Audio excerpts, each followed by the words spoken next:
Hello दोस्तों, स्वागत है आप सभी का। और आज है 24 नवंबर की सेकंड शिफ्ट का एनालिसिस करने वाले हैं दिल्ली पुलिस का। ठीक है, तो चलिए दोस्तों स्टार्ट करते हैं। और फर्स्ट शिफ्ट का हमने अपलोड कर चुकी है, तो उसका जाकर आप सभी वीडियोस देख सकते हैं।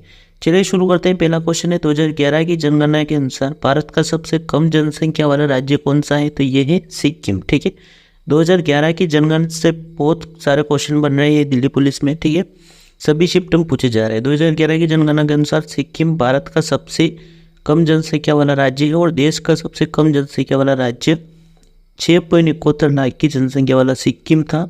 उत्तर प्रदेश सर्वाधिक जनसंख्या वाला राज्य है और महाराष्ट्र भारत का दूसरा सबसे अधिक जनसंख्या वाला राज्य है। ठीक है, बढ़ते हम अगले क्वेश्चन की ओर। अगला क्वेश्चन पूछा गया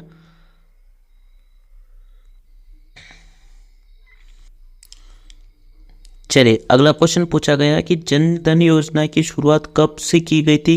2014 से। 2014 में शुरू की गई प्रधानमंत्री जन धन योजना को इस देश में वित्तीय समावेशन को बढ़ावा देने के लिए परिकल्पित किया गया था।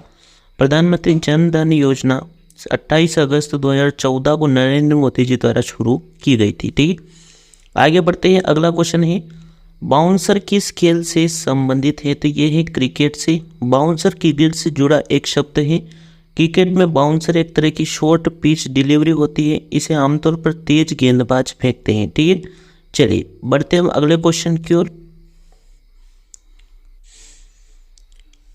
अगला क्वेश्चन पूछा गया कि citizen Delhi my times my life पुस्तक के लेखक कौन है? तो ये है शीला दीक्षित जी। ठीक है, citizen Delhi my times my life किताब की लेखिका शीला दीक्षित है। पुस्तक 10 फरवरी 2018 को प्रकाशित हुई थी। ठीक है, बढ़ते हम अगले क्वेश्चन की ओर। महान्यायवादी कौन से अनुच्छेद में है? तो ये है अनुच्छेद 76। ठीक है, संविधान का अनुच्छेद 76 भारत के महान्यायवादी अटॉर्नी जनरल के कार्यकाल के लिए प्रदान किया गया है। भारत के महान्यायवादी संघ कार्यकारिणी का एक हिस्सा है।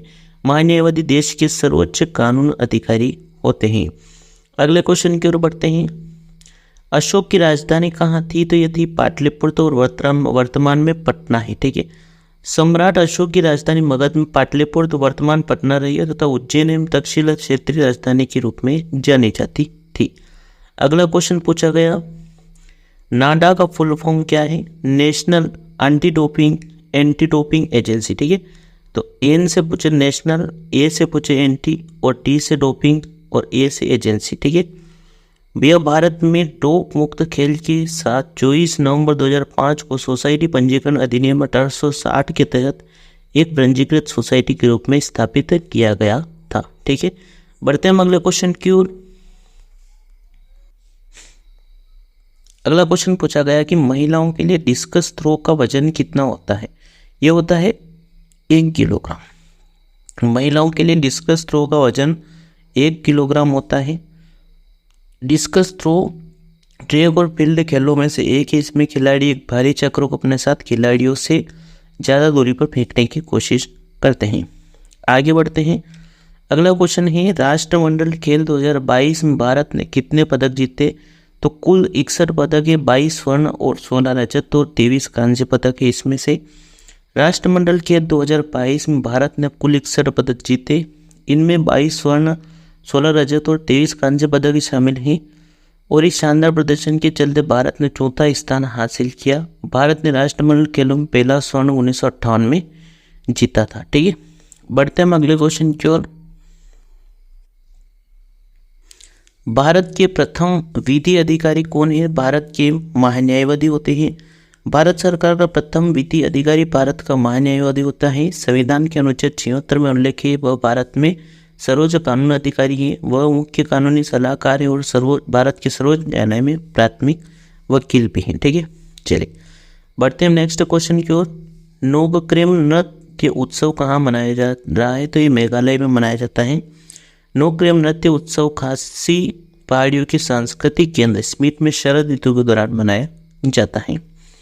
आगे बढ़ते हैं। शोभना नारायण का संबंध भारत के किस शास्त्रीय नृत्य से? ये तो ये है इनका कथक से। ठीक है, शोभना नारायण एक भारतीय कथक नर्तक और भारतीय लेखा परीक्षा और लेखा सेवा की करियर अधिकारी और भारत और राष्ट्रीय स्तर पर कथक का प्रतिनिधित्व करती है और उन्हें पद्मश्री से सम्मानित भी किया गया है। ठीक है, आगे बढ़ते हैं। अगला क्वेश्चन है अनुच्छेद 39A की संविधान संशोधन द्वारा जोड़ा गया, तो 44 संविधान संशोधन अधिनियम 1978 के द्वारा जोड़ा गया। भारतीय संविधान में अनुच्छेद 39A को 44वें संविधान संशोधन अधिनियम 1978 के जरिए जोड़ा गया था। ठीक है, आगे बढ़ते हैं। संघात्मक व्यवस्था किस अधिनियम से लिया गया? भारत सरकार अधिनियम 1935 से। ठीक है, भारत में संघीय व्यवस्था की नींव रखने का श्रेय भारत सरकार अधिनियम 1935 को जाता है। ठीक है, अगला क्वेश्चन पूछा गया कि दुग्ध उत्पादन में भारत का विश्व में कौन सा स्थान है? तो इनका स्थान है भारत का पहला स्थान। भारत दूध उत्पादन में दुनिया में पहले स्थान पर है। वैश्विक दूध उत्पादन में भारत का योगदान 24% है। भारत में हर साल 50 से 60 मिलियन टन दूध का उत्पादन होता है। दूध उत्पादन भारत के बाद दूसरे स्थान पर अमेरिका है। ठीक है, आगे बढ़ते हैं। अगला क्वेश्चन देखते हैं। बाणगंगा महोत्सव किस भगवान को समर्पित है? तो ये है भगवान श्री राम जी को। बाणगंगा महोत्सव भगवान राम को समर्पित है और यह एक संगीत उत्सव है जो मुंबई के मालाबार हिल्स में वाकेश्वर मंदिर परिसर में आयोजित किया जाता है। आगे बढ़ते हैं। नेक्स्ट क्वेश्चन है भारतीय संविधान के किस अनुच्छेद में पुरुष एवं स्त्रियों के लिए समान काम के लिए समान वेतन का प्रावधान है? तो ये 39D अनुच्छेद 39D के तहत है। अनुच्छेद 39D के तहत प्रावधान किया गया कि पुरुष स्त्री को समान कार्य और समान वेतन दिया जाना सुनिश्चित किया जाएगा। ठीक है, आगे बढ़ते हैं। अगला क्वेश्चन है रेल बजट को आम बजट में कब जोड़ा गया? तो ये जोड़ा गया 21 सितंबर 2016। ठीक है, भारत सरकार ने 21 सितंबर 2016 को रेल बजट को आम बजट में मिलाने को मंजूरी दी और 1 फरवरी 2017 को पहला संयुक्त बजट संसद में पेश किया गया था। मिलते हैं दोस्तों next video. All the best, thank you.